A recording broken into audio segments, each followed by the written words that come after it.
Fall is upon us, and it is my favorite time of year. It is time to put on your scarves and boots and have pumpkin spice everything.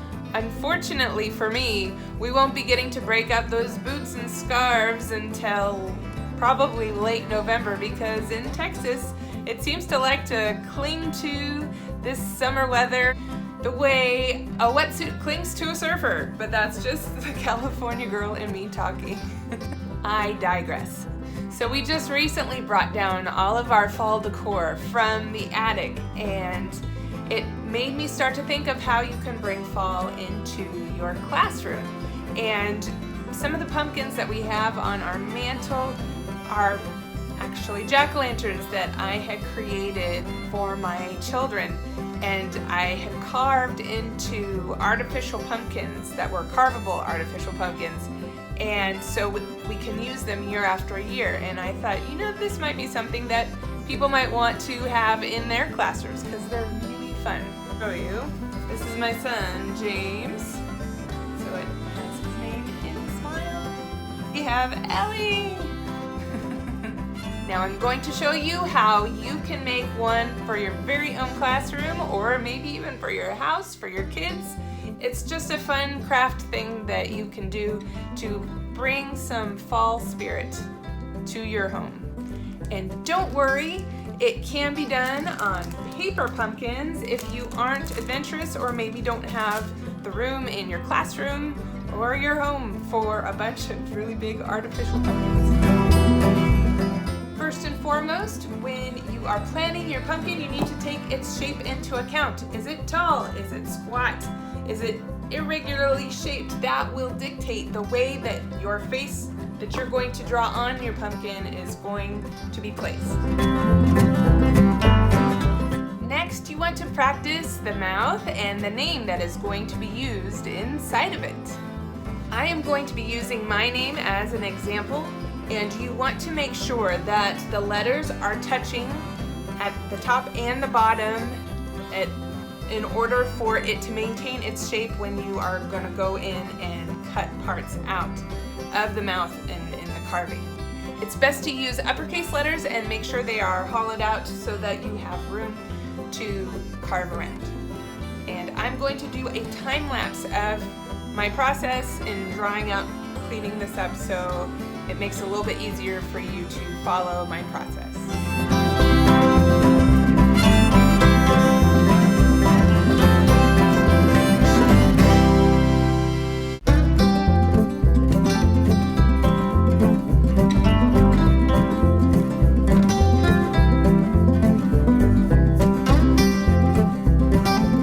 I am happy with how this looks, and I hope you can understand why you need to have it touching, because I had to erase all of those places where it was touching, because that is where the pumpkin's still going to remain. So I made it so it's a lot easier to see the shapes that are going to be cut out.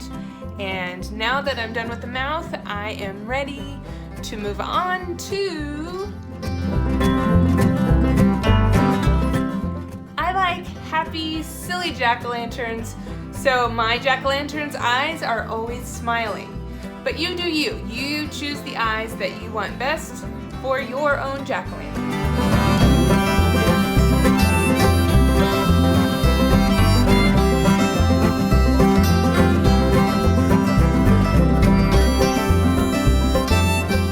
Once I'm happy with everything, I will go ahead and draw it on the pumpkin. Now I also added a nose, some freckles, and eyebrows during this whole phase, but the eyes are the most important thing. So make them lively and make them fun.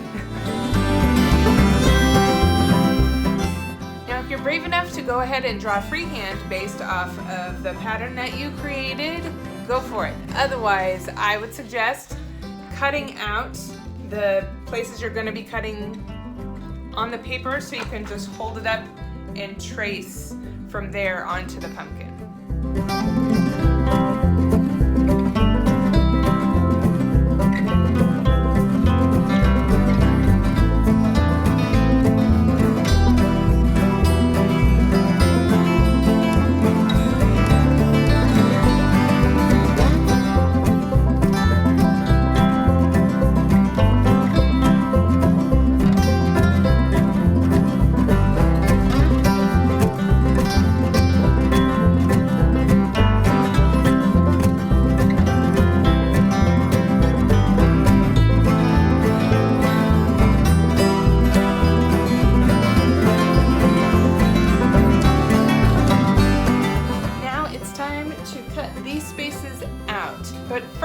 before we move on to that next phase, I just want to say, give yourself some grace.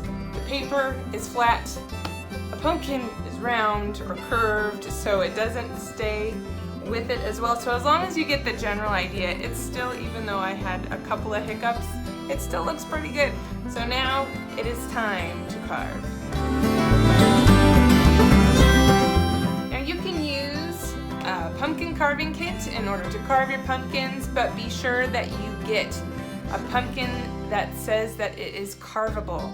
Not all craft pumpkins are made equal. I went to Michael's and I asked about some of their craft pumpkins, and they said, you can't carve these, it'll just be a mess. So make sure that it says that it is carvable.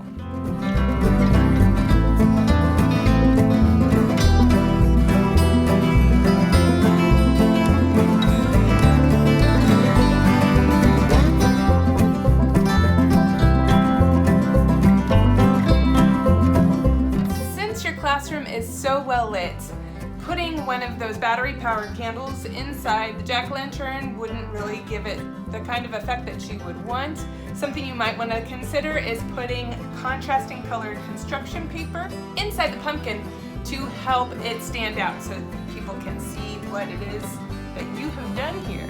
Now, if all that is just a little too much for you, you don't have the time, you don't have the desire, but you kind of like the idea of having the name in the mouth of a jack-o'-lantern, I have a few possibilities for you. You could do a whiteboard reward, having Bao Bao's name in there. You could have it pre-done, or you could also draw it on some paper pumpkins as well, or cut it out if you want.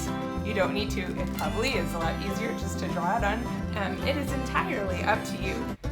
I'm gonna do this with one of my favorite regulars just to see, because I have a feeling he will get a kick out of this jack-o'-lantern that has his name in the mouth. And that's it. To review, here are the 5 things that you need to do to make your very own jack-o'-lantern for your classroom.